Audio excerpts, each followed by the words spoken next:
Bwana Yesu asifiwe. Haleluya, haleluya, haleluya. Moja ya jambo ambalo Mungu anataka tutatembea nalo kwa muda huu wote ambao tutakuwa kwa siku hizi 3 ni agenda ya ajabu sana ambayo Mungu ametupa. Ni agenda ya ajabu sana Mungu aliyotupa. Jesus, thank you. Biblia kwenye kile kitabu cha Mathayo sura ya 4. Mathayo sura ya 4 ule mstari wa 8. Hii ni habari ambayo inahusu Yesu wakati anajaribiwa na ibilisi shetani. Na tunaona ndani ya ile mstari kitu ambacho Yesu alikuwa anapitia, lakini nataka tutazame mstari wa 8. Ndipo ambapo mstari Mungu aliotupa kwa ajili ya kutembea nao kwa siku hizi 3 tutakazokuwa hapa. Bwana Yesu asifiwe. Haleluya. Haleluya. Mathayo sura ya 4 mstari wa 8, Biblia inasema, kisha ibilisi akamchukua mpaka mlima mrefu mno, akamwonyesha milki zote za ulimwengu na fahari yake, akamwambia, haya yote nitakupa ukianguka kunisujudia. Ndipo Yesu akamwambia, nenda zako Shetani, kwa maana imeandikwa, msujudie Bwana Mungu wako, umwabudu yeye peke yake. Bwana Yesu asifiwe. Haleluya. Huyu ni Yesu na Shetani wakati yuko kule jangwani akijaribiwa na ibilisi. Bwana Yesu asifiwe.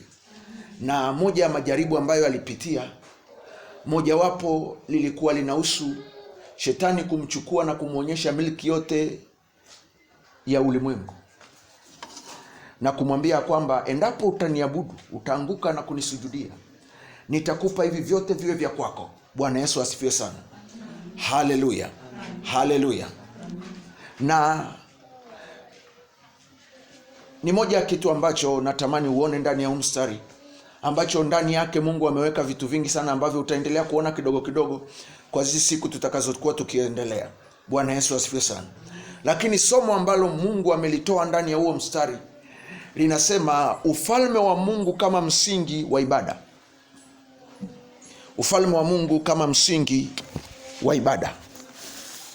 Ufalme wa Mungu kama msingi wa ibada. Ufalme wa Mungu kama msingi wa ibada. Bwana Yesu asifiwe. Haleluya. Hili ni somo ambalo Mungu ametupa na ni somo la ajabu sana. Nilipokuwa nikiendelea kulitazama kwenye maandiko na kulitafakari, kuna vitu vingi sana nilikuwa naona ndani yake. Ghafla vikaanza kunijibu maswali mengi sana ambayo nilikuwa nayo. Bwana Yesu asifiwe. Haleluya. Amen. Haleluya.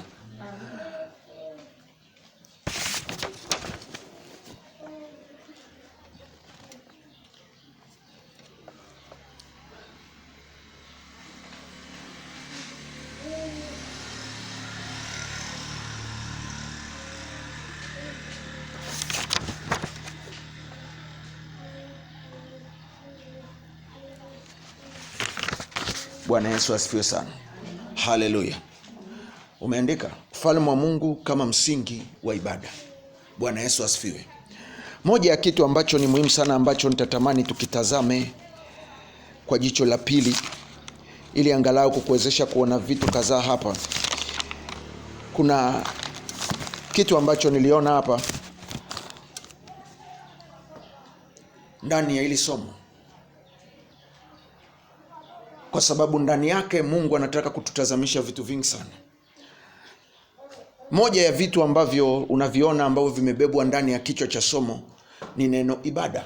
Bwana Yesu asifiwe sana. Haleluya. Ni neno ibada. Na moja ya kitu ambacho unaweza ukakiona kimebeba uzito mkubwa sana. Unaweza ukaitazama ibada kikawaida, lakini ni muhimu sana uweze kuelewa hichi kitu, kwa sababu ndani yake imebeba vitu vingi sana. Bwana Yesu asifiwe sana. Moja ya kitu cha ajabu sana ambacho Mungu alikitengeneza ni ibada. Bwana Yesu asifiwe sana. Ni kitu cha ajabu sana. Ngoja tuendelea kukutazamisha hapa utaiona ibada kwa jicho ambalo hujawahi kuona, na ghafla kuna vitu utaanza kuvitazama kwa makini na kwa tahadhari ya hali ya juu. Bwana Yesu asifiwe sana. Na shetani anajua kabisa kuna vitu hatujui, kwa hiyo anatumia hicho kitu kutuvuruga mahali pakubwa. Bwana Yesu asifiwe. Haleluya. Ngoja nikupe moja ya picha moja ya neno ibada, ya neno ibada.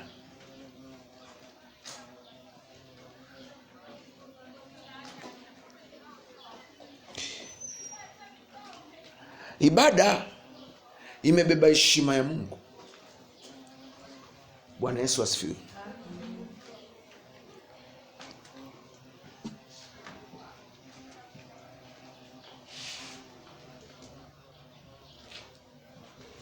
Ibada ni heshima ya Mungu.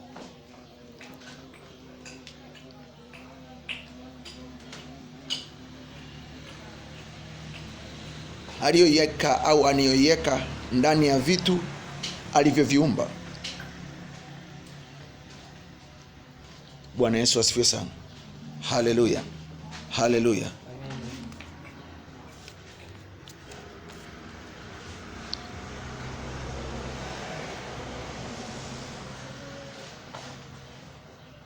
Wakati Yesu anakutana na shetani pale kwenye, wakati anajaribiwa jangwani, moja ya kitu ambacho shetani alimwambia Yesu, haya yote nitakupa ukianguka kunisujudia. Bwana Yesu asifiwe. Amen. Neno kusujudu, tafsiri zingine za Biblia zinasema ukianguka ukaniabudu au ukaniabudu. Bwana Yesu asifiwe sana.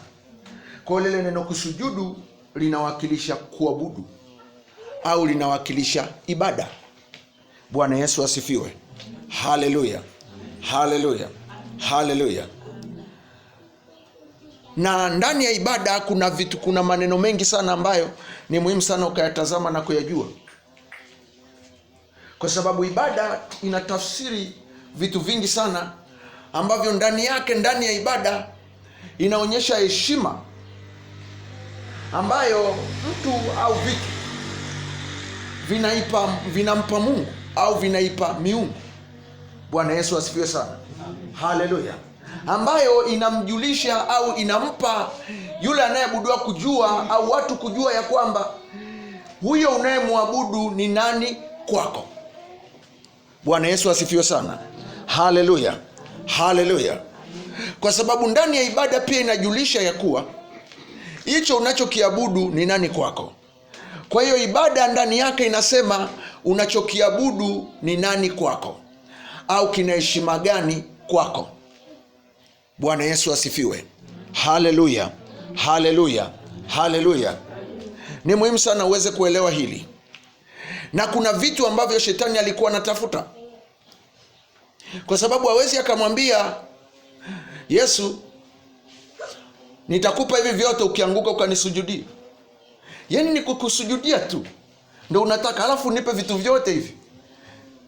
Lazima kuna kitu kikubwa sana shetani alikuwa anapata kuliko mali zote za dunia nzima. Bwana Yesu asifiwe sana. Haleluya. Kwa sababu shetani hawezi kufanya biashara ya hasara namna hiyo. Yaani anatafuta tu nikusujudie tu, nianguke tu nikusujudie, unipe vitu vyote duniani. Maana yake kuna kitu kikubwa alikuwa anapata ndani ya kuabudu, ndani ya ibada aliyokuwa anitafuta kwa Yesu. Bwana Yesu asifiwe. Haleluya. Haleluya. Haleluya. Hiki ni kitu cha muhimu sana, nataka nikutazamishe hapa kama utangulizi ili iweze kukusaidia kuona na wewe. Ili iweze kukusaidia kuona na wewe. Bwana Yesu asifiwe. Haleluya. Haleluya. Kwa sababu wakati shetani anamwambia kila kitu, alikuwa very serious. Ni kweli angempa. Lakini swali letu linakuja, kwa nini shetani atake ibada ili ampe Yesu vitu vyote? Maana angesema, unajua Yesu, ukinipa hela kidogo nitakupa hivi vitu vyote hapa. Bwana Yesu asifiwe. Shetani hakutaka hela, alitaka ibada. Bwana Yesu asifiwe sana. Haleluya. Nitakutazamisha mambo kadhaa hapa ya kukusaidia ili kukupa picha ya somo ambalo tunaenda nalo. Bwana Yesu asifiwe sana. Haleluya. Wakati shetani anaongea na Yesu, alikuwa ni mungu wa dunia hii. Na Yesu alikuja duniani akakutana naye. Na akamwambia vitu vyote ni vya kwangu, naweza kukupa. Lakini ninachokitaka, utaratibu ambao nimejiwekea huku ambapo mimi nimepewa, ni kwamba ninayetaka kumpa lazima niabudu kwanza. Bwana Yesu asifiwe. Haleluya. Haleluya. Ngoja nikusemeshe jambo la kwanza ili iweze kukusaidia kuweza kuelewa kule ambapo leo nataka nikuwekee tu utangulizi wa mambo kadha wa kadha ya kuweza kukusaidia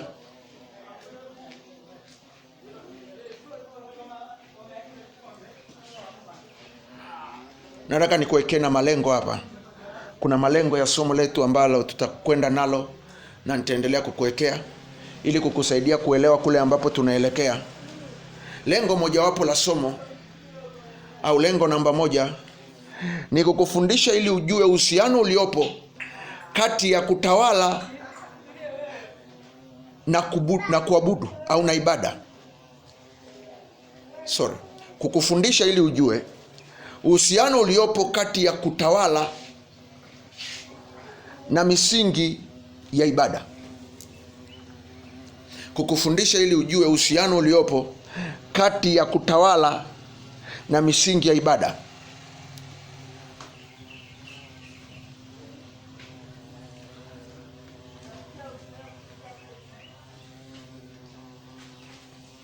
Bwana Yesu asifiwe. Haleluya. Lakini jambo la pili, lengo la pili ni kukufundisha ili ujue ufalme unavyotumia ibada kusukuma maisha ya watu. Kukufundisha ili ujue ufalme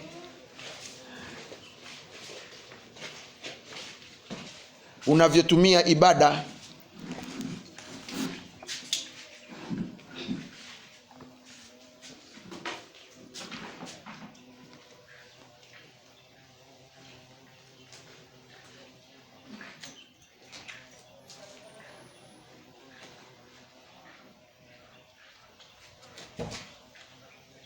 kukufundisha ili ujue ufalme unavyotumia ibada kusukuma maisha ya watu.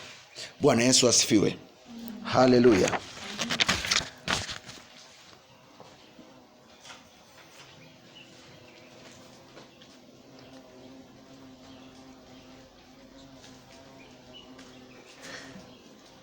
Hayo ni malengo ambayo nataka uone, ambayo tutatamani kujifunza ili uone. Bwana Yesu asifiwe sana. Ukisoma kwenye kile kitabu cha Mathayo, kuna vitu ambavyo utaviona pale ndani.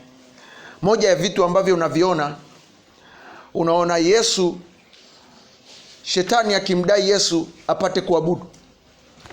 Bwana Yesu asifiwe sana. Haleluya. Haleluya. Unaona shetani akimdai Yesu ibada. Na maana yake alimwambia kwamba ukikubali ukaniabudu, nitakupa hivi vitu vyote. Moja ya uhusiano ambao unaupata, lazima kulikuwa kuna uhusiano kati ya ufalme wa shetani na vitu anavyovitawala na ibada. Bwana Yesu asifiwe sana. Haleluya. Kwa sababu kama isingekuwa hivyo, shetani asingetaka ibada ili ampe Yesu kutawala. Bwana Yesu asifiwe. Haleluya. Haleluya. Hiki ni kitu muhimu sana unatakiwa kuelewa. Ninachojaribu kukuwekea utangulizi hapa ili uweze kuelewa kitu ambacho Mungu anataka kutusemesha kwenye hivi vipengele. Bwana Yesu asifiwe. Haleluya. Haleluya. Leo nataka nikufundishe tu, nikuwekee tu utangulizi wa malengo yetu tulio nayo. Kwa sababu ndani ya hizi point kadhaa nataka nikuwekee vitu ambavyo vinahusisha somo letu, lakini na malengo ya somo letu. Bwana Yesu asifiwe. Haleluya, haleluya. Moja ya kitu ambacho unakiona kwenye ule mstari, unamwona shetani akiwa anadai ibada kwa Yesu. Bwana Yesu asifiwe. Na alikuwa atafuti tu ibada kama kutafuta ibada. Maana yake kuna kitu alikuwa anatafuta ndani ya ibada. Na unaona kabisa shetani anaposema kwamba ukinianguka na kusujudia nitakupa hivi vitu vyote viwe vya kwako. Picha unayoipata ya haraka haraka ni kwamba shetani alikuwa anavimiliki vile vitu. Bwana Yesu asifiwe.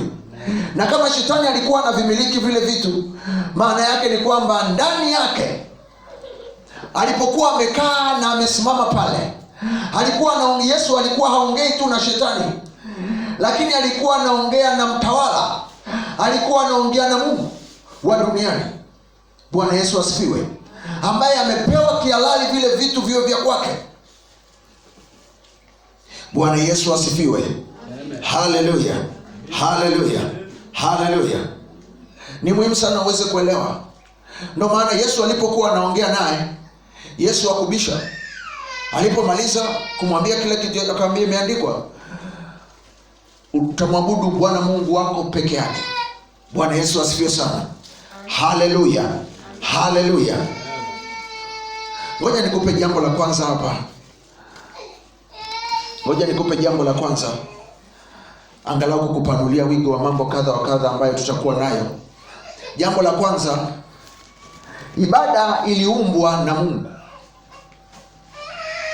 Ibada iliumbwa na Mungu. Ibada iliumbwa na Mungu.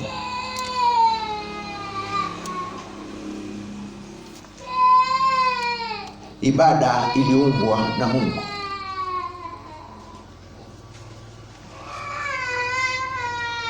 Ibada iliumbwa na Mungu kwa ajili yake.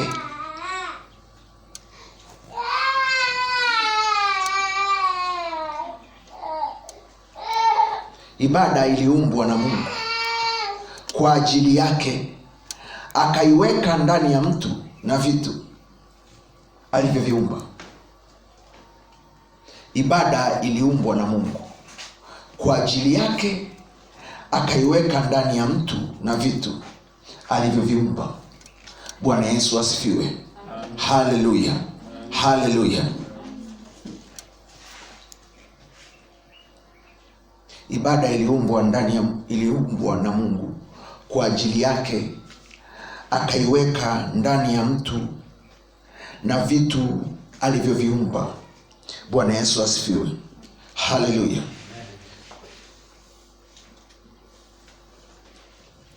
Umeshaandika?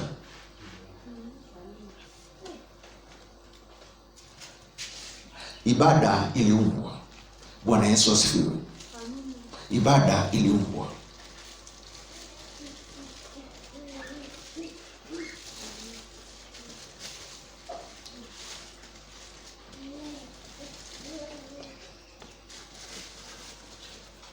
Ibada iliumbwa.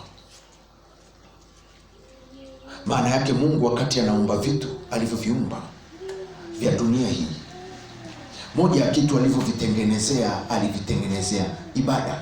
Bwana Yesu asifiwe sana. Watu wengi sana nikiwauliza ibada ni nini, wengi watakujibu kitendo. Majibu mengi tulionayo kuhusu ibada sio ibada, ni kuabudu, ni kitendo. Kwa hiyo watu wengi sana ukimuuliza kuabudu ni nini, atakujibu kitendo cha kuabudu, hata kujibu ibada ni nini. Bwana Yesu asifiwe. Mwingine anaweza akafikiri ibada ni kuja kanisani na kuimba. Si kweli. Bwana Yesu asifiwe. Ukianza kuitazama Biblia kwa sura hii unaweza kuona kitu kipana sana. Kwa hiyo utaweza kuelewa shetani alipokuwa anasema ukianguka na kuniabudu na kunisujudia, usizani kwamba shetani alikuwa anatafuta kitu kidogo. Alikuwa anatafuta kitu kikubwa sana. Bwana Yesu asifiwe sana. Haleluya. Kwa kitu ambacho nataka uone hapa kwenye hili jambo letu la kwanza, ni ujue ya kwamba Mungu aliumba ibada, na aliiumba kwa ajili yake ye mwenyewe, na ndani akaiweka ile ibada aliyoiumba ndani ya mtu na vitu alivyoviumba. Bwana Yesu asifiwe sana. Maana yake, kwa jicho la pointi hii unaweza kuona ibada ni kitu ambacho Mungu alikiumba akakiweka ndani ya vitu alivyoviumba yeye. Bwana Yesu asifiwe sana. Haleluya, haleluya. Ngoja tutazame. Wakati nauliza hili swali nikauliza, sasa ibada aliumbia wapi? Bwana Yesu asifiwe. Haleluya. Ikabidi niulize na mstari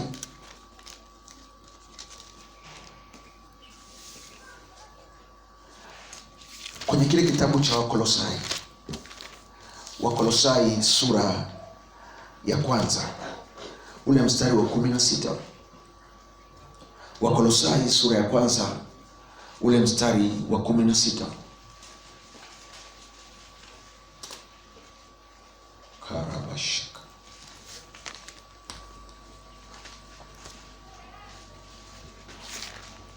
Kama unaweza ukaweka kitu cha kuonyesha huo mstari usiupoteze, unaweza ukauzuia usipotee. Alafu tutazame Mathayo ile sura ya ile mstari, sura ya 4 mstari ule wa 8. Ukisoma ile wa 9 anasema, akamwambia, haya yote nitakupa ukianguka kunisujudia. Bwana Yesu asifiwe sana.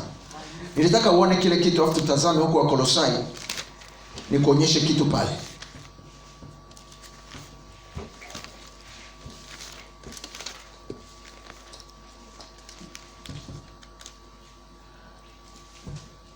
Ule mstari wa 16 anasema, kwa kuwa katika yeye vitu vyote viliumbwa, vilivyo mbinguni na vilivyo juu ya nchi, vinavyoonekana na visivyoonekana, ikiwa ni vitu vya enzi na usultani au enzi au mamlaka. Vitu vyote viliumbwa kwa njia yake na kwa ajili yake.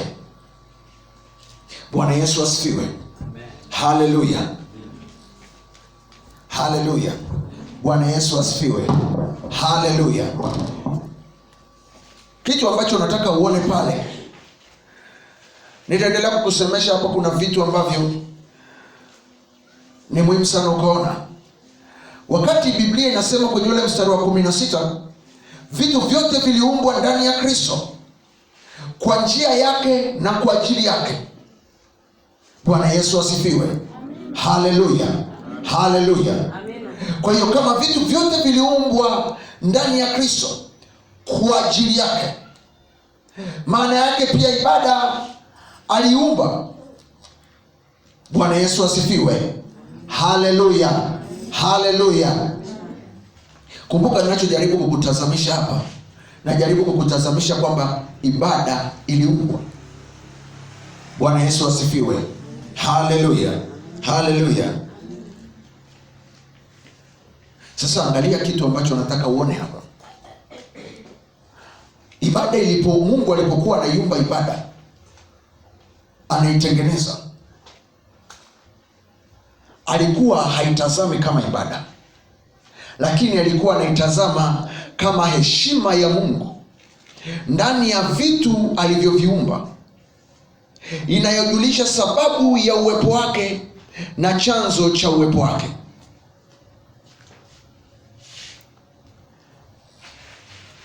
Bwana Yesu asifiwe. Mungu alipokuwa anatengeneza ibada, alikuwa anaitazama ibada ni heshima ya Mungu ndani ya vitu alivyoviumba, inayojulisha sababu ya uwepo wake na chanzo chake. Nilikusemesha hii ni tafsiri ya ibada pia, kulingana na somo tunaloenda nalo. Ni heshima ya Mungu ndani ya vitu alivyoviumba, inayojulisha sababu ya uwepo wake na chanzo cha uwepo wake.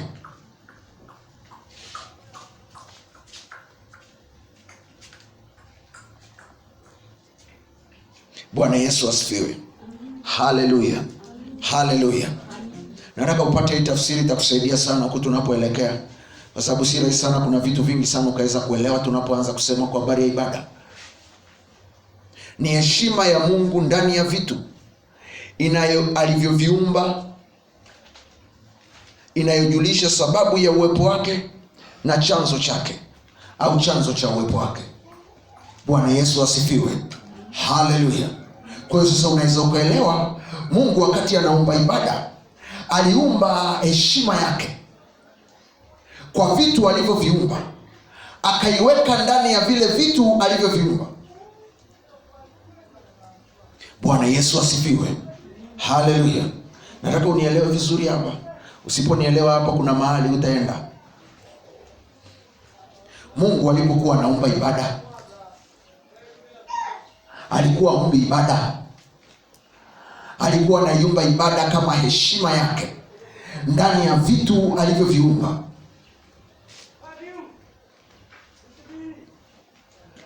ambayo inajulisha sababu ya uwepo wake na chanzo cha uwepo wake. Bwana Yesu asifiwe. Haleluya. Unajua, nilipoiona hii tafsiri niliona kitu cha ajabu sana ndani yake. Maana watu wengi sana, unajua ni ngumu sana kuamini na kujua kwamba ibada iliumbwa. Lakini ukishatazama ibada kwa sura hii, unaweza ukaona kitu ambacho Mungu amekiumba. Bwana Yesu asifiwe. Haleluya, haleluya. Sasa unaweza ukaelewa ya kwamba Mungu wakati anaumba ibada, anatengeneza ibada, alitengeneza ibada ili iwe ni heshima yake, ambayo akaiweka ndani ya vitu alivyoviumba. Kwa hiyo kila kiumbe unachokiona duniani, Mungu amekiumbia ibada yake, akaiweka ndani yake. Bwana Yesu asifiwe. Kama heshima yake, kama aliyeviumba ndani ya vitu vilivyoumbwa. Bwana Yesu asifiwe. Haleluya, haleluya. Nataka tuende taratibu hapa ili iweze kukusaidia. Nakaa hapa ili uweze kuona kitu ambacho nataka uone. Wakati Mungu anaumba, Yesu aliviumba vitu vyote visema ndani ya Kristo. Vitu vyote viliumbwa, iwe ni viti vya enzi, iwe ni usultani, vitu vyote viliumbwa ndani yake, kwa ajili yake na kwa njia yake. Bwana Yesu asifiwe. Kwa hiyo kila kitu Mungu alichokiumba, hakukiumba kwa ajili yako, aliviumba kwa ajili yake kwanza. Bwana Yesu asifiwe. Haleluya, haleluya. Na kwa sababu aliviumba vitu vyote kwa ajili yake, ikadai aumbe na ibada. Watu wajanielewa. Biblia inasema kwenye kitabu cha Wakolosai, vitu vyote viliumbwa ndani ya Kristo kwa njia yake na kwa ajili yake. Tunaenda sawa sawa? Bwana Yesu asifiwe. Haleluya. Kama viliumbwa kwa ajili yake, kwa sababu aliviumba vitu vyote kwa ajili yake, ile kwa sababu ni kwa ajili yake, kukadai kuumbwe na ibada. Bwana Yesu asifiwe. Haleluya, haleluya. Na ndani ya ibada kuna vitu akaweka ili kuvijulisha vitu alivyoviumba kwamba vimeumbwa kwa ajili yake. Kwa sababu kuna utofauti wa Yesu kuumba vitu na vitu kujua kwamba vimeumbwa kwa ajili yake. Ngoja nijaribie kona hii hapa. Tumesema kwamba ibada ni heshima ya Mungu kwa vitu alivyoviumba, inayojulisha sababu ya uwepo wake na chanzo cha uwepo wake. Kwa hiyo wakati Mungu anaumba kila kitu, vinaumbwa ndani ya Kristo. Aliviumba kwa ajili yake. Tunaenda sawa sawa? Bwana Yesu asifiwe. Na kwa sababu aliviumba, alitaka vyote viwe kwa ajili yake, na aliviumba kwa ajili yake, ikabidi aumbe na kitu kinachoitwa ibada. Ibada kazi yake mojawapo ni kuweka heshima ya Mungu ndani ya vitu alivyoviumba, ili vile vitu vilivyoumbwa vijue vimeumbwa kwa ajili yake na kwa njia yake. Bwana Yesu asifiwe. Haleluya, haleluya, haleluya. Ngoja niongelee mfano wa mama mjamzito. Mama akishazaa mtoto,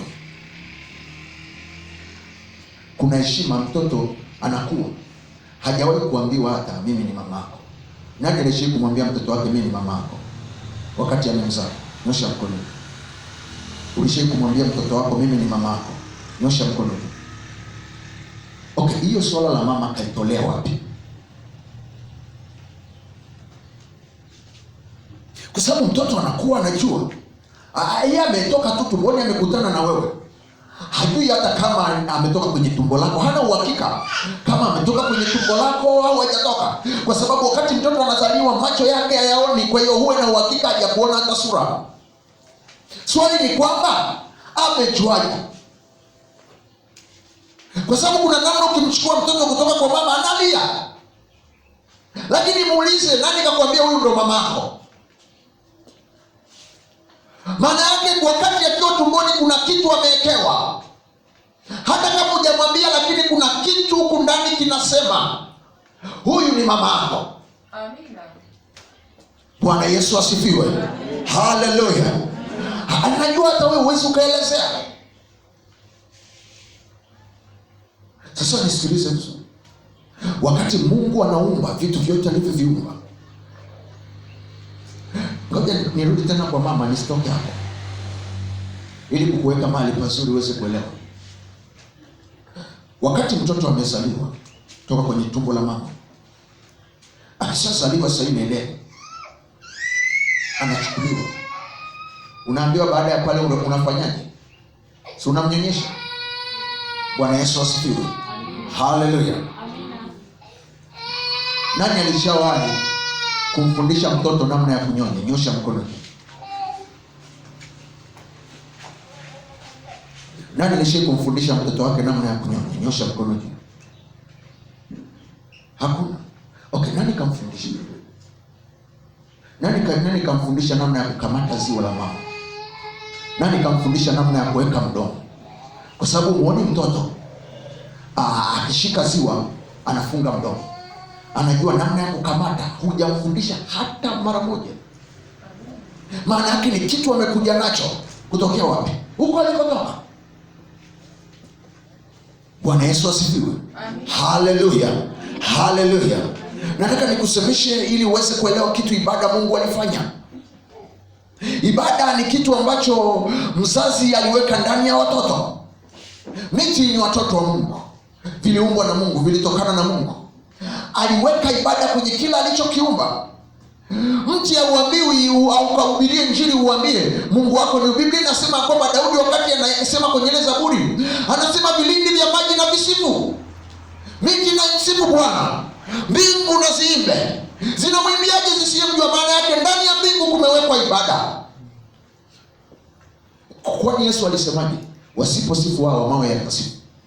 Wanadhani alikuwa anatania? Anajua, kwa sababu wakati anaviumba aliviwekea ibada.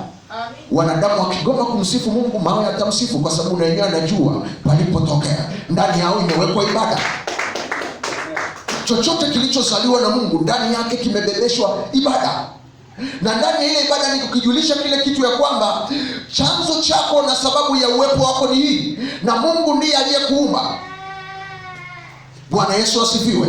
Kwa hiyo kitu chochote unachokiona kimeumbwa kwa Mungu, kiasili yake kimetengenezwa kuabudu, na Mungu alitengeneza kwa ajili yake, akaviweka ndani ya vitu. Bwana Yesu asifiwe. Haleluya, haleluya, haleluya. Nataka unielewe hapo vizuri, kwa sababu unajua tunaenda leo na kuwekea msingi. Usiponielewa hapa, si rahisi sana ukanielewa hizi siku tatu. Bwana Yesu asifiwe. Haleluya. Kwa hiyo wakati Mungu anaumba vitu vyote ndani ya Kristo, aliweka kwenye kila kitu, aliweka ibada. Wakati anaweka ibada, maana yake alikuwa anaweka heshima ya Mungu ndani ya vitu.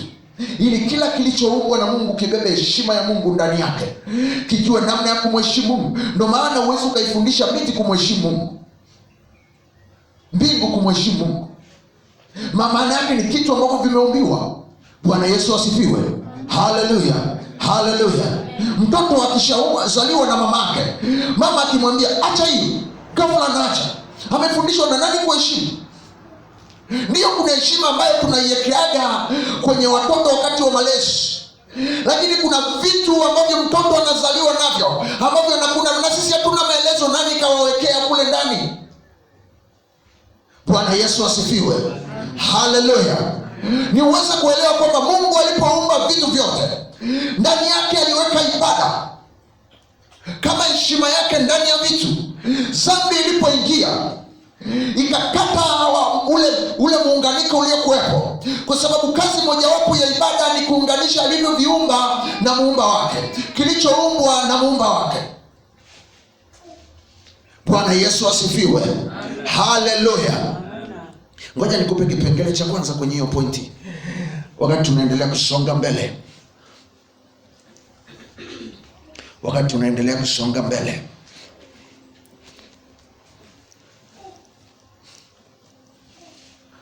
Ngoja nikusemesha na kitu hichi, nikupe na mfano.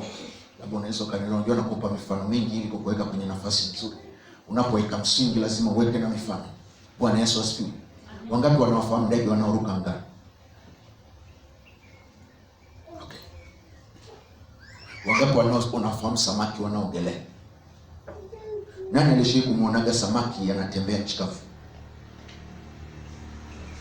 Nani alishiriki kumuona ndege anaogelea majini? Unasema ni kwa nini? Ndani yao Mungu alitengeneza ibada, na ndani ya ibada ilikuwa inawapa sababu ya kuumbwa kwao. Haukuumbwa samaki, ilikuwa inajua kabisa hajaumbwa atembee nchi kavu, aliumbwa kae majini. Ndege walipoumbwa walijua kabisa tuliumbwa tupae juu. Ndio sababu ya uwepo wetu. Bwana Yesu asifiwe sana. Na hivi vitu vyote vimeweka ndani ya ibada, kwa sababu ndani ya ile ibada kuna muunganiko mkubwa sana wa vitu ambavyo viumbe vinafanya na muumba na mahusiano yao na Mungu aliyewaumba. Usisani ndege wanapaa kwa sababu tu wanapaa. Kile wanachokifanya kina muunganiko wake ndani yake na Mungu aliyewaumba. Kuna muunganiko unaotengenezwa kwenye kile ndege wanachokifanya kama sababu ya wao kuumbwa, na muunganiko wake kiibada na Mungu wao. Bwana Yesu asifiwe. Haleluya, haleluya. Ngoja nikupe kipengele cha kwanza hapa. Mungu alikusudia vitu vyote alivyoviumba vishikamanishwe ndani ya Kristo. Mungu alikusudia vitu vyote alivyoviumba vishikamanishwe ndani ya Kristo Yesu.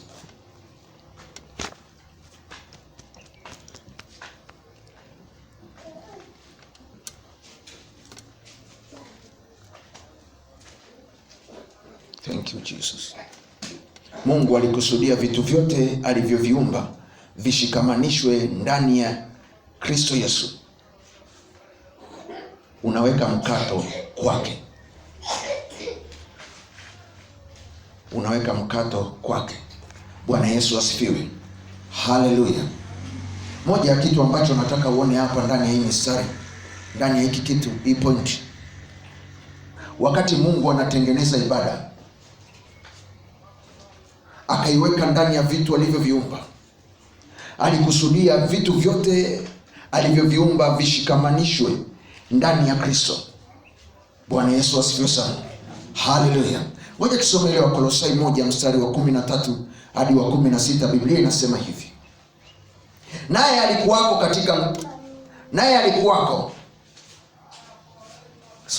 Naye alituokoa katika nguvu za giza, akatuhamisha na kutuingiza katika ufalme wa mwana wa pendo lake, ambaye katika yeye tuna ukombozi, yani msamaha wa dhambi. Naye ni mfano wa Mungu asiyeonekana, mzaliwa wa kwanza wa viumbe vyote. Kwa kuwa katika yeye vitu vyote viliumbwa, vilivyo mbinguni na vilivyo juu ya nchi, vinavyoonekana na visivyoonekana, ikiwa ni vitu vya enzi au sultani au enzi au mamlaka. Vitu vyote viliumbwa kwa njia yake na kwa ajili yake. Bwana Yesu asifiwe. Haleluya, haleluya.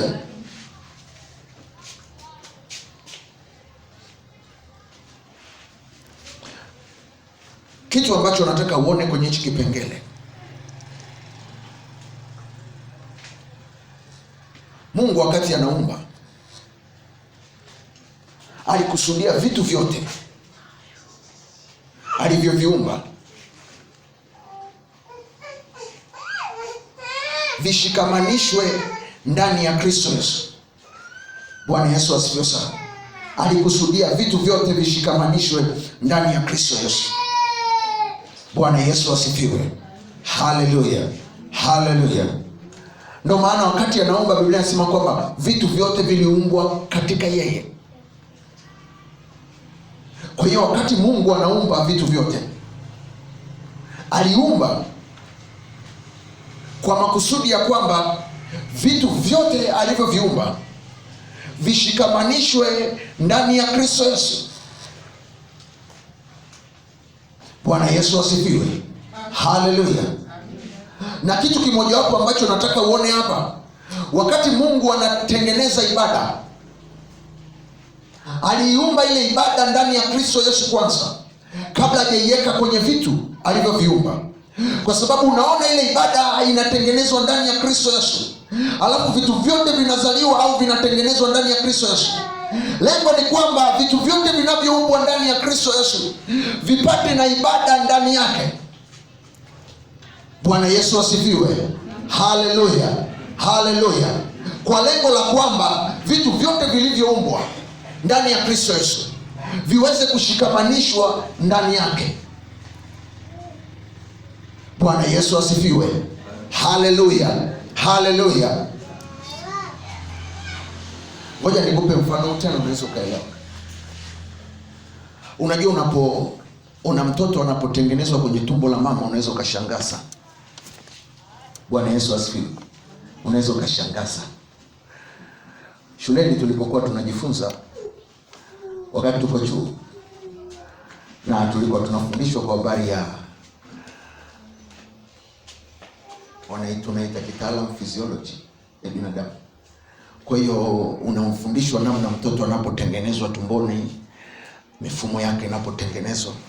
Lakini unagundua kabisa kuna kitu fulani hivi kina miss wakati unaona yule anayetufundisha anaanza kutuelekeza juu ya mtoto anapotengenezwa tumboni. Unakuja kugundua kabisa kuna kitu fulani hivi kinapungua. Bwana Yesu asifiwe. Haleluya. Na unaona kuna vitu kadhaa vinapungua. Kwa nini? Kwa sababu ghafla unaona yai vimeungana na mbegu. Ghafla unashangaa mtoto anaanza kutokea. Vimikono vinaanza kutokea. Sasa unajiuliza swali, aliyeviunganisha hivi vidude vidole vimikono vyote vikaunganika, ametokea kona ipi? Bwana Yesu asifiwe. Haleluya, haleluya, haleluya. Kwa sababu ni kitu cha ajabu sana. Ni kitu cha ajabu sana. Kwa hiyo tukitembea na mstari unaweza ukaelewa kuna namna fulani vile viungo vyake vyote vimeunganishwa kule ndani. Bwana Yesu asifiwe sana.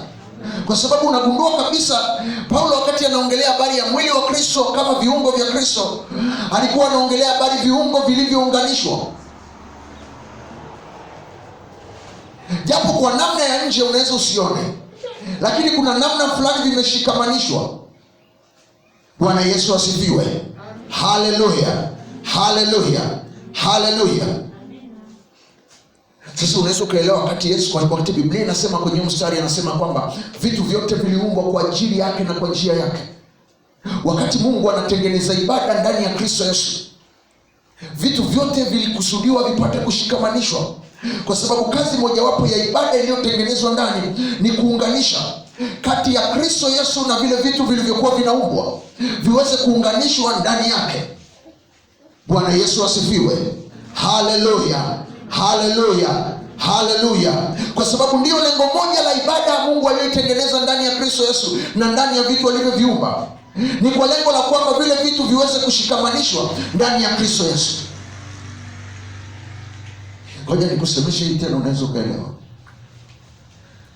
Ukimtoa mtoto nje ya tumbo la mama, unaweza usielewe muunganiko ulionao kati ya mama na mtoto. Unaweza usielewe. Mtoto anaweza akazaliwa na kuwa anaendelea, lakini uwe na uhakika mtoto anamjua mama yake, naye hajui ni nini kimetokea, lakini kuna namna anamjua. Unasema kwa nini? Lakini kuna namna fulani hivi wameunganishwa. Bwana Yesu asifiwe. Haleluya, haleluya. Ndio maana hata wakati lile kondo linakatika, mama na mtoto wanatenganishwa, bado kuna muunganiko fulani hivi ambao uko kiroho, ambao si rahisi sana ukautenganisha. Bwana Yesu asifiwe. Haleluya. Kwa sababu hiyo pia wakati Mungu anaumba kila kitu alichokiumba, hakuumba tu ibada ndani ya Kristo ili vitu vyote vilivyoumbwa viunganishwe ndani ya Kristo, lakini ndani ya vile vitu aliviwekea ibada kwa sababu viweze kuviunganisha ndani ya Kristo Yesu. Ndio maana kiumbe chochote ambacho kimeumbwa na Mungu kinajua kabisa kinahitaji kumwabudu Mungu. Dhambi ilipoingia ilikata ile ibada. Unasema ilikataje ile ibada? Ghafla mwanadamu akawa mjui Mungu tena, lakini cheki, anatafuta kitu cha kuabudu. Ndio maana hamna mwanadamu, hamna kiumbe ambaye haabudu kitu, hayuko. Kwa sababu ibada ni wito wa ndani, ni kitu ambacho kimewekwa ndani. Mwanadamu ametengenezewa ibada ili aunganishwe. Kuna namna fulani anatakiwa kuunganishwa na Kristo. Ndio maana mtu akishaokoka, sio tu kwamba anapokea Kristo ndani yake, lakini kuna connection fulani hivi, kuna muunganiko fulani hivi unarudi. Bwana Yesu asifiwe. Haleluya, haleluya, haleluya. Ndio maana ukishaondoa ibada ndani ya mtu, umekata ule muunganiko kati ya kile kiumbe na alichokiumba. Ndio maana shetani alikuwa anataka Yesu amwabudu. Unajua kwa nini alikuwa anataka amwabudu? Anamwambia hivi, ukianguka ukanisujudia, ukaniabudu, hivi vyote ninakupa. Kwa nini alikuwa anataka ibada? Sasa unaweza ukaelewa.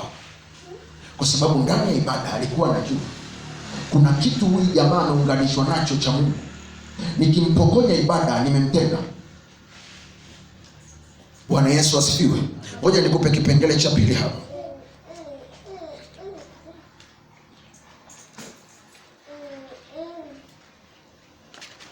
Ngoja kidogo.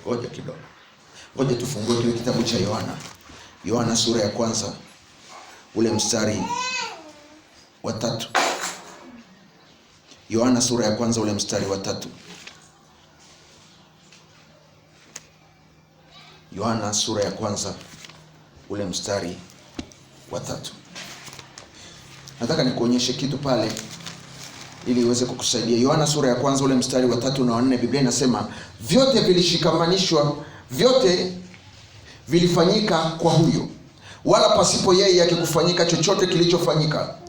Ndani yake ndimo ulimokuwa uzima, na ule uzima ulikuwa nuru ya watu, nayo nuru yang'aa gizani, wala giza halikuishinda. Bwana Yesu asifiwe sana. Haleluya. Ilikuwa ndani ya nani? Ndani ya Kristo. Angalia sasa kitu anachokisema. Anasema vyote vilifanyika kwa huyu, wala pasipo yeye hakikufanyika chochote kilichofanyika. Maana yake vyote viliumbwa ndani ya Kristo.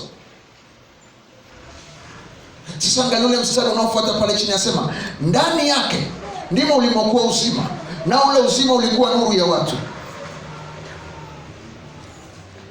Kitu ambacho nataka uone ni kwamba Mungu alipokuwa anatengeneza ibada ndani ya Kristo na akaiweka ndani ya watu, alikuwa anatengeneza muunganiko wa namna ya ajabu sana.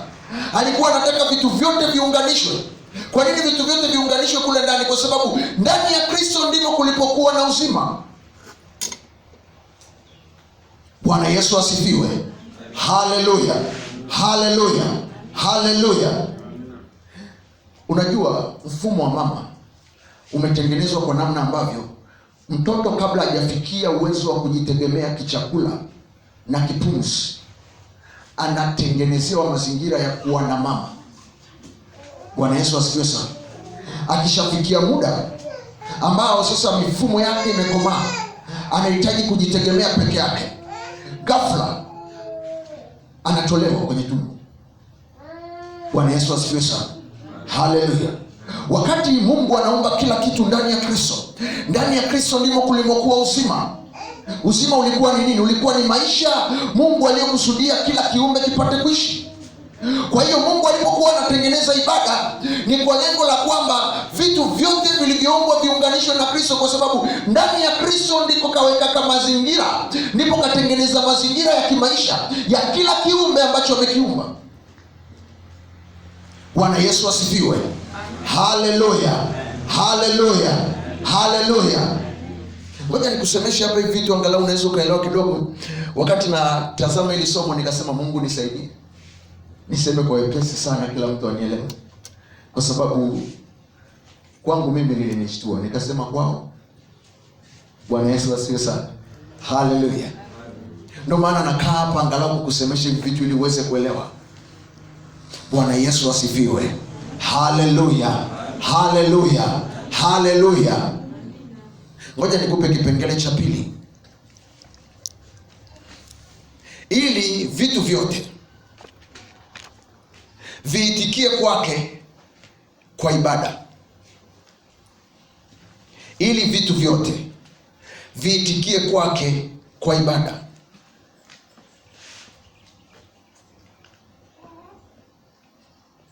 Ili vitu vyote viitikie kwake kwa ibada. Ili vitu vyote viitikie kwake kwa ibada.